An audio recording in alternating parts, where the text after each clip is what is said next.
First of all, let me go on the record and say, um, Bravo people, producers, Real Housewives of Atlanta people, this is how you do a reunion.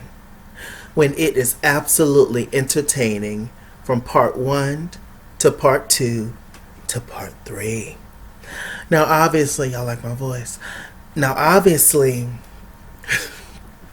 part three have not aired yet. We just on part two. But it has been entertaining since part one. From the beginning of part one all the way to the end of now part two. Incredible. Potomac has now set the standards. This, honestly, out of the 12 years, it's the 13th season of Atlanta, I think. Out of the 12 years of me watching, 12 years. Out of the 12 years of me watching Real Housewives of Atlanta, and ever since they started doing 3-part reunions, I can honestly say that I have not been entertained all the way through all 3 parts like I have on this Potomac reunion. So Atlanta, y'all need to step it up. So far, y'all slow. I'm thinking about not even doing a review on y'all sorry ass episodes so far. Y'all really need to pick it up. Real Housewives of Atlanta. I don't know what's going on over there, but y'all need to get it together or leave it alone. For real.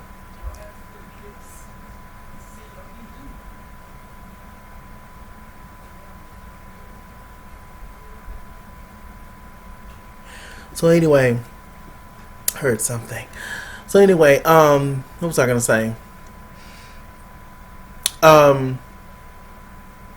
That's it's just been awesome. Also, I don't know for sure yet. Y'all know I do my videos, my lives with my girl Taiwan Carr. Ty said what the I said, on her channel, and I always do it Monday nights around 7-8 ish.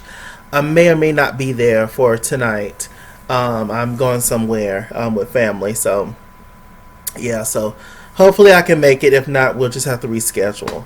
So let's just get straight on to the Real Housewives of Potomac. Y'all, I just drank some water and I had one of them little peppermint, the little soft kind. Darling, it did do nothing but scratch my throat up. Scratch my up. But anyway, Real Housewives of Potomac. So we left off where we left off with Monique, famous binder now. It's famous. Monique, you're famous. You are famous. Monique, maybe you can start that Not for Lazy Moms back. Because now, maybe you should start selling like notebooks. Get you a notebook deal or something. Because, now with you having, more popularity because of the reads, maybe you can start Not for Lazy Moms. They're still lazy. And maybe it'll sell this time. Go, Mo. What y'all think? So anyway, let me see.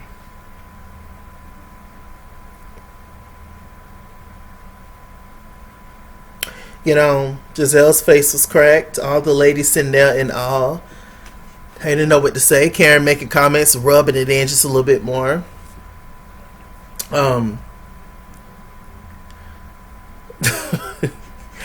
I can't say that I feel bad for Giselle. I can't say that. I mean, I could, but it would be a lie. I don't feel bad for Giselle. I don't. Beautiful woman. Beautiful woman. Toe up self-esteem. Toe up. And the reason that, in my opinion, that Giselle didn't really have a reaction from that is because Giselle knows Jamal. Giselle has been dealing with this from Jamal for I don't know how long. She know what time it is when it comes to Jamal. So, I mean, this is, I guess, new to us. But to Giselle, she know that man. So him going off having his escapades and laying it low and spreading it wide and all this other kind of stuff. I mean, she's used to that. She accepted it a long time ago. Just like she accepted this, she accepted it again for a storyline. I don't think they hit on that. And there's a lot of sources out there saying that this was nothing but a storyline. Jamal never wanted to do reality television. He did this allegedly for Giselle, and she also paid him a little coin to do it. Ain't that some? You got to pay him for so that you can have a storyline to come on TV. I wonder if he paying child support. I'm assuming he is, but I don't know. It's just, ain't that something? You that desperate for a storyline that you had to fake a story? Giselle, po thing. But this is her claim to fame. Real Housewives of Potomac is Giselle's baby, and everybody can't be scholars. Everybody can't have 4 degrees like Miss Wendy. Everybody. Everybody's not marketable like that, and entrepreneurs like that, like Karen. Some people's just pretty, and that's it. Okay. So it was a beautiful moment. Then the ladies took a lunch break. Robin and Giselle, trying to morph their green-eyed bandit powers together. Nothing came. There was no Zord. They didn't have no swords. Nothing happened from Robin and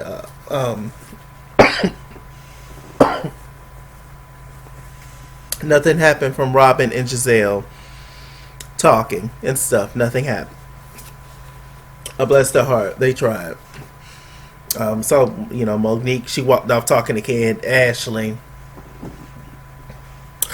When Ashley ain't nobody's friend. I don't know when people are going to get that. I was looking at Monique. I was like, oh, she's shaped like my little nephew. I was like, oh, okay, Monique. I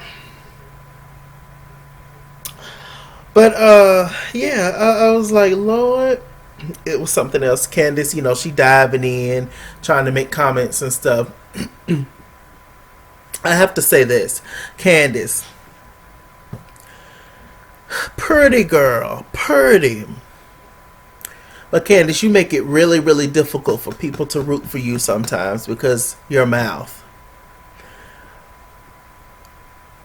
Monique, they haven't even got into the Monique and Candace situation.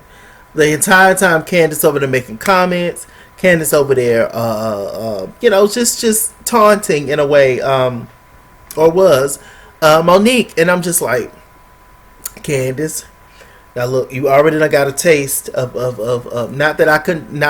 listen, I still have my opinion. I understand where everybody's coming from in the situation, but I still feel like in general, Monique is wrong, for sure. After everything, Candace became wrong with certain things that she was doing. But the core person who was wrong, who started the situation, in my opinion, was Monique. And I'm going to stand by that. But anyway, what was I going to say? Oh, God. Candace, you cannot... Listen, I understand you're still upset. I understand you're still mad. But you cannot continue to do this. Like, when nobody even... if everybody else is on the set not even talking, when it's just people going back and forth, stop putting your... That has nothing to do with you. Monique brung a tab for everybody. I wouldn't say nothing. Because I wouldn't want her to read her chase tab. What she got on me? Monique, you got something for me? What you got on me, Monique? You got a Chalaki tab. It better be good. Shoot. But, sit down and wait your turn, ma'am. It was just...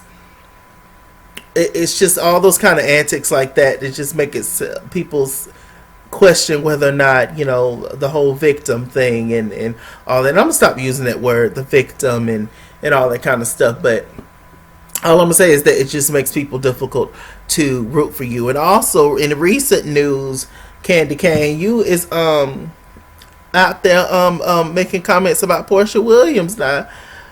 Beloved, you already had a taste of Monique Holyfield.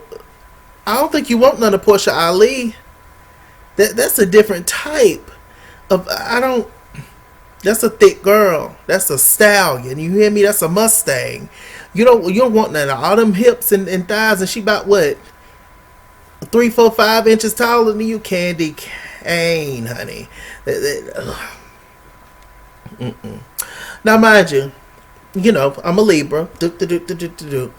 Um, I don't have a problem with Candace standing up for herself or saying what she has to say. I don't have a problem with that because it's almost like people want Candace to just sit back and say, yes, I deserve to get beat up. Who's going to do that?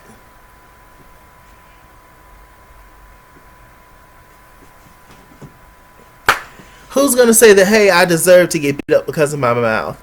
And yes, Candace's mouth is reckless. It is. But Candace's mouth ain't nothing I ain't never seen before. But maybe that's just me. Maybe that's just me. When I think of people who talk a lot of crap but can't fight, yes, I would go along with, maybe you should stop talking. Maybe you should. But if they not, then I'm not going to, I'm just not going to fool with that kind of person, in real life. You see what I'm saying? But if nothing else, just ignore them because you know what they're about. You know you can beat them already. You already know what's tea. So I wouldn't even pay that any attention. But I understand this is a show, and like I get that whole dynamic. But I switched to real life for a minute. But yeah, y'all get what I'm trying to say. Hopefully, but yeah, I'm just like, Candace, just be quiet, Candace. Candace, just be quiet. Let me ask y'all a question. Let me ask y'all a couple of questions.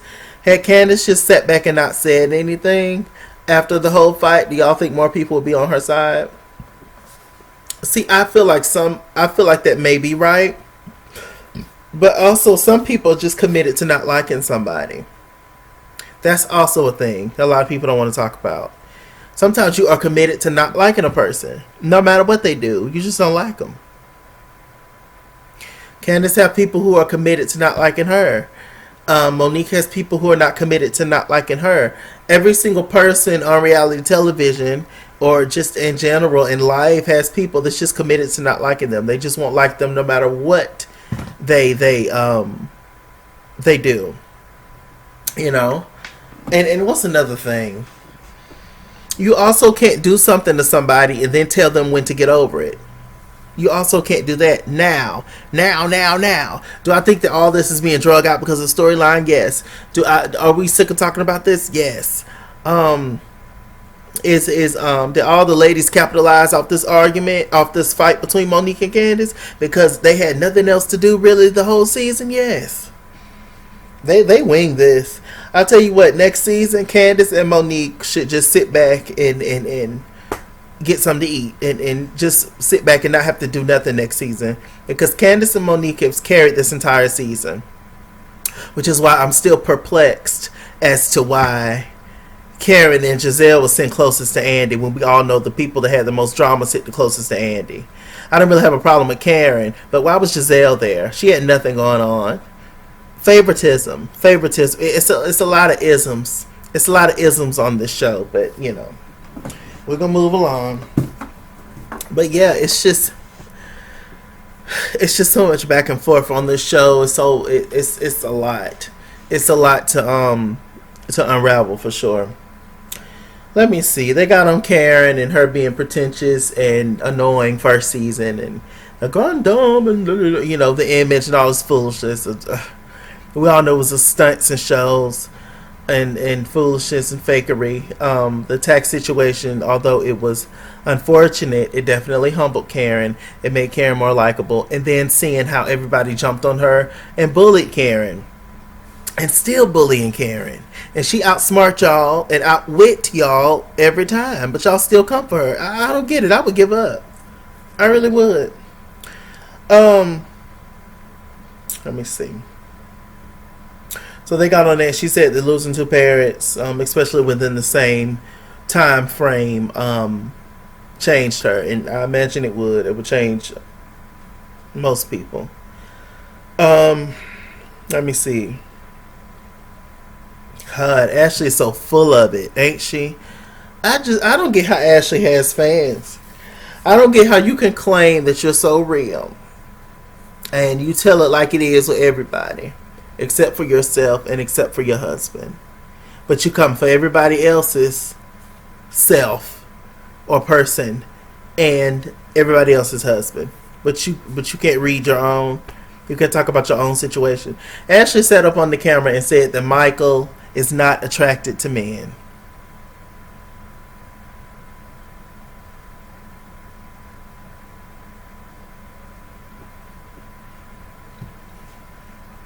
Ashley. Ashley sat up on that camera and said that Ashley was not attracted to men.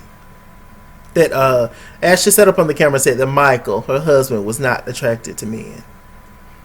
They showed the videotape of him grabbing Bussy,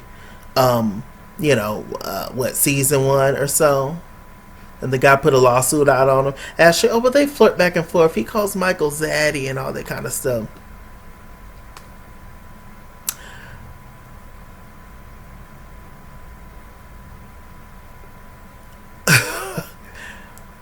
Ashley sat up and said that when Michael got caught this season with the girl that went to the hotel room, Michael said that him and the girl didn't do nothing. Said she didn't want nothing from him. Said she just wanted to cuddle. Said she just wanted somebody to lay with.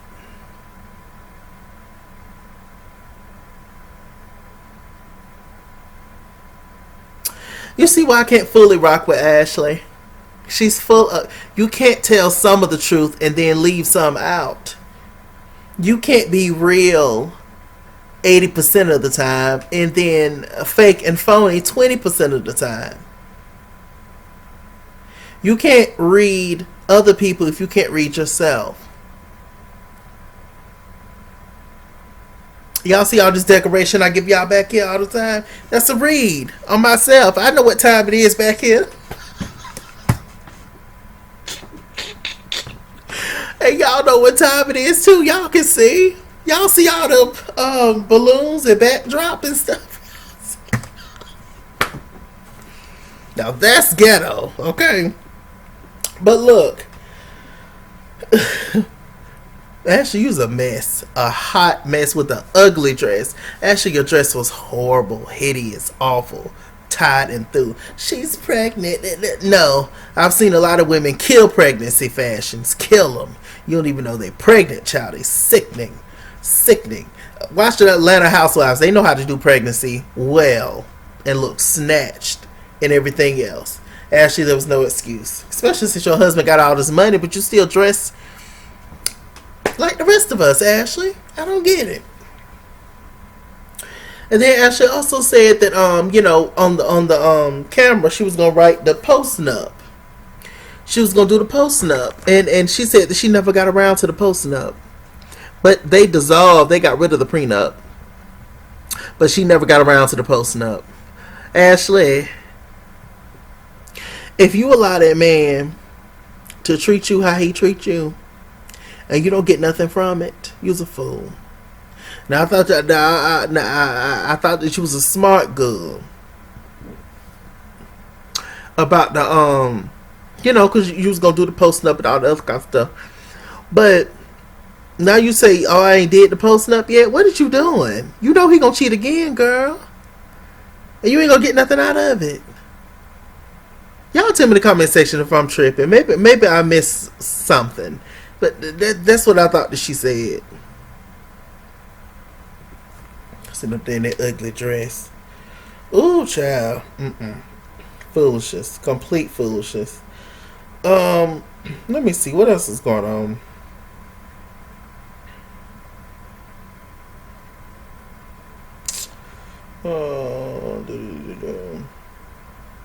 But Ashley said if Michael cheats again, she will leave. Y'all heard it there first.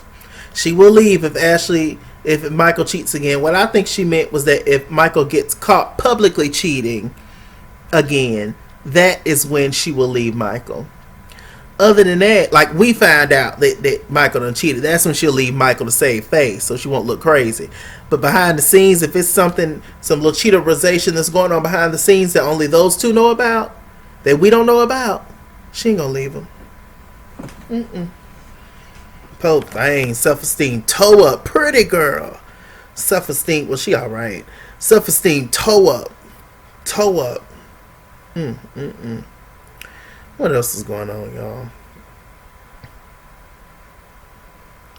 We got to the final Oh, they got on Monique a little bit, in her little storyline and stuff of her being exhausted, being tired of, the kids wearing her out. She's sick of them and all that kind of stuff. When she could easily just get a nanny, all that money. And you really ain't got to see your kids number twice a week. But I guess she want the props of, and there's her kids, so she want to be with her kids. Like, I get all that, but there's no reason for you to be that tired and exhausted, sis. You ain't got to work. You ain't got to get you a nanny. I don't understand that. You got too much money to not get a nanny. That's crazy. My kids working my nerves. Just when you hand them off to people, you'll get them back at the end of the day.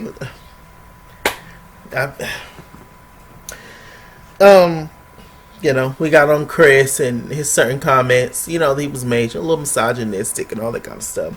I do like Chris. I do think that Chris is a good guy. I do think that they are in love and a good couple, Chris and Monique.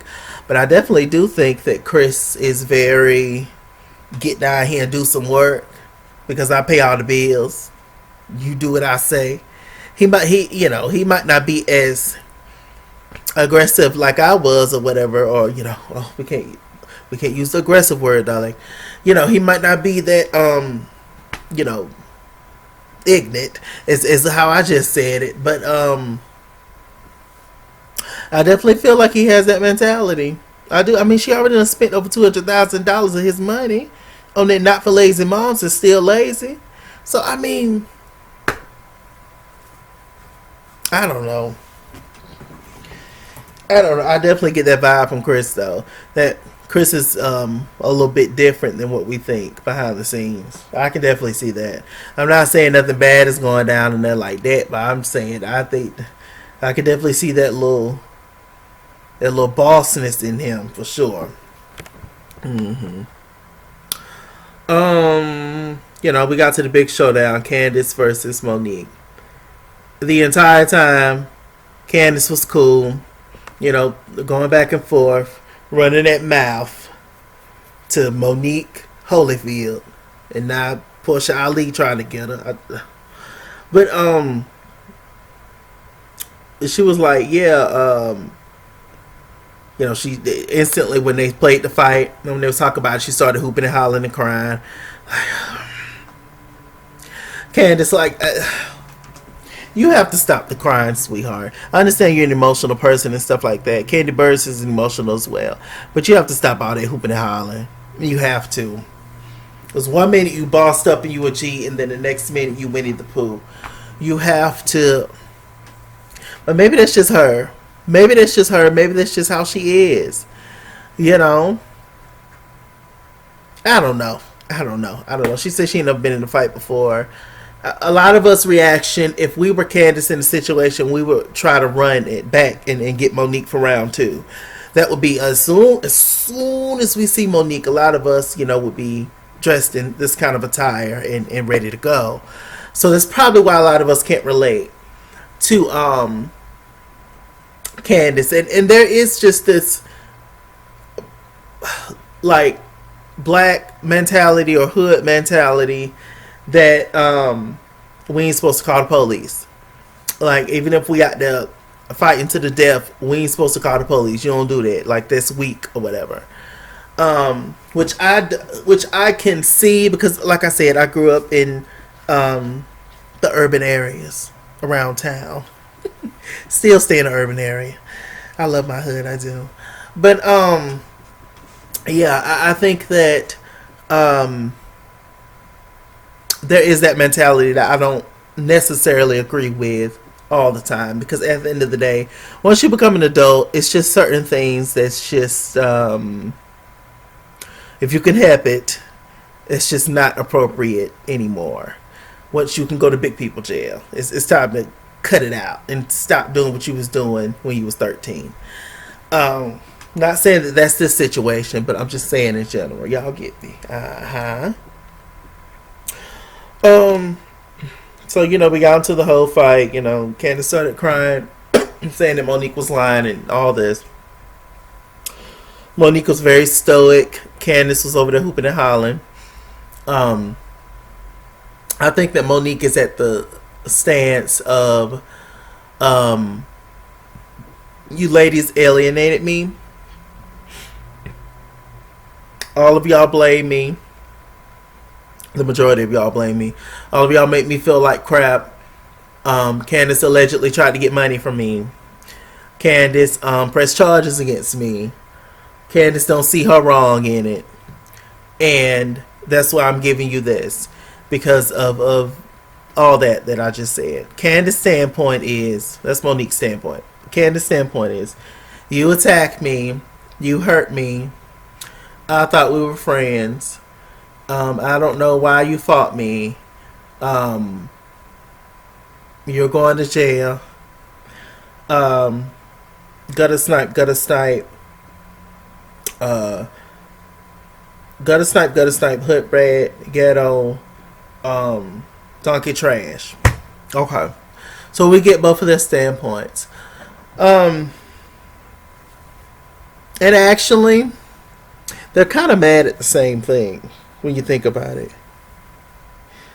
Candace want Monique to take accountability and to apologize, I guess. And Monique want Candace to take accountability and accept her wrongness. They're mad at different things, but it's the same. It's the same. And honestly, I don't think neither one of them would have been as upset if there was no love there. There was definitely love there. I can say that for sure.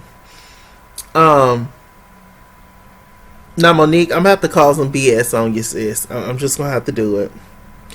Monique set up on that camera and said that she went off. She said it was multiple reasons as to why she went off. She said that Candace tried to hit her with a glass, and that's what made her, fight her and wouldn't let her go. Candace picked up the glass after her head was already on the table, Monique. Then Monique said that when she felt that push on her shoulder, and she said that's what made her go off and go ahead and start fighting. But then we found out that push was Giselle. She said that she didn't know it was Giselle that pushed her. Now, Giselle was standing directly beside Monique. Monique was arguing with Candace across the table, looking at her directly, arguing with her across the table. Now, if I feel a push like this over here, how in the hell am I going to say that the push is coming straight towards me? Wouldn't that be the push, Monique? Not from... The push came from over here. If Candace pushed you, you would see her hands directly going towards you and push you back like that. She was talking with her hands. Her hands was doing this a lot. It was. But she did not touch you. She didn't. Some people, that's a trigger for some people. Put your hands down. Put your hands down. That don't bother me personally, because I just look at it like this. I'm going to let you get the first hit anyway, and then I'm going to tear that ass out the goddamn frame. So, but that's just me. That's just me. Okay? Or try to anyway. If you Chris Samuel size, like I said, I'm just going to let it go and admit to me being wrong and walk off and pray for you and wish you the best. If you're Chris Samuel size. But anyway, Monique. Now, you might didn't realize it was Giselle, but how could you say that it was Candace? And this was before y'all started fighting good. This was before everything. Giselle was standing directly beside you, Monique, and she pushed you. We saw her. So how could you think that was Candace that pushed you? Monique, just admit, listen, I ain't even mad. I don't give a damn. But Monique, just admit that you was mad at Candace and you wanted to fight her. Just admit that. Just admit that. Because y'all were both equally fighting and going back and forth at the wine yurt before y'all had the thing. Now, Candace was wrong. She could have just walked away, but so could have you. You could have just walked away too. Y'all was both wrong in that stance that y'all just kept arguing until there was a confrontation.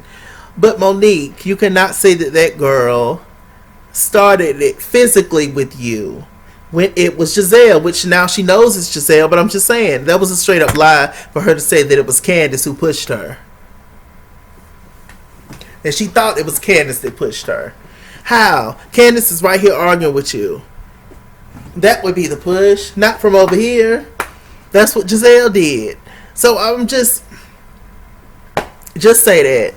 Just say that you was mad at her about the whole Sharice thing and blah, blah, blah. But like I said before, Monique was mad at Candace. She was mad at Giselle. She was mad at Gigi. She was mad at Sharice. And she was also mad at her husband. But she don't want to say that. She was also mad at Not for Lazy Moms. They're still lazy. They weren't making no money. Monique was mad at a lot of stuff. Monique was frustrated. She was mad at them kids. Some kids working her nerves. Monique was mad at a lot of stuff. And a lot of times when we're mad at something, when we're out, we as Libras, she's a Libra too, we reach our boiling point. We're such, normally in our everyday life, we're very nice people. We always taking care of other people, caring for other people. That is where we shine in our doing for other people. We put ourselves last all the time. And we hold a lot of stuff in. We're not going to instantly go at you. But, you know, we're going to sit and take notes. You know, see, she had the binder. She was ready. You know, we're going to sit and prepare.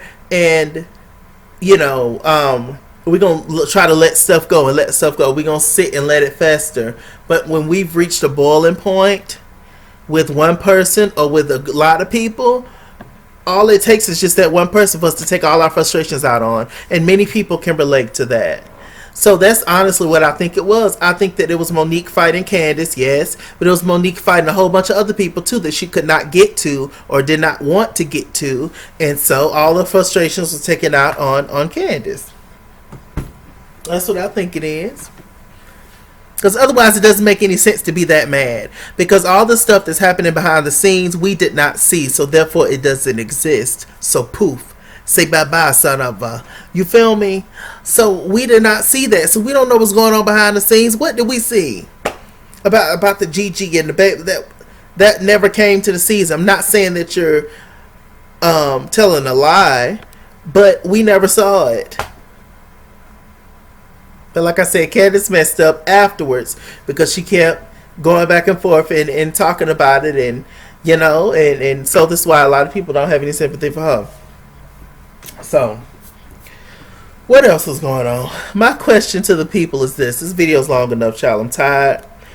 I gotta go to the bathroom and reload. I gotta eat again. So, let me see. Now, Monique, you just got to bed. Now, sis. Okay. What else is going on?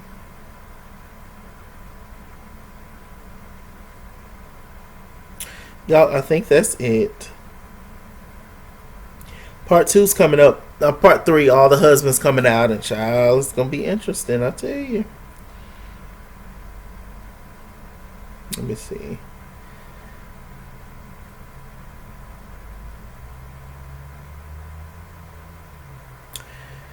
I have a question for y'all.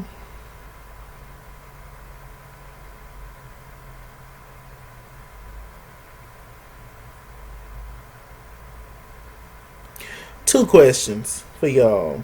Well,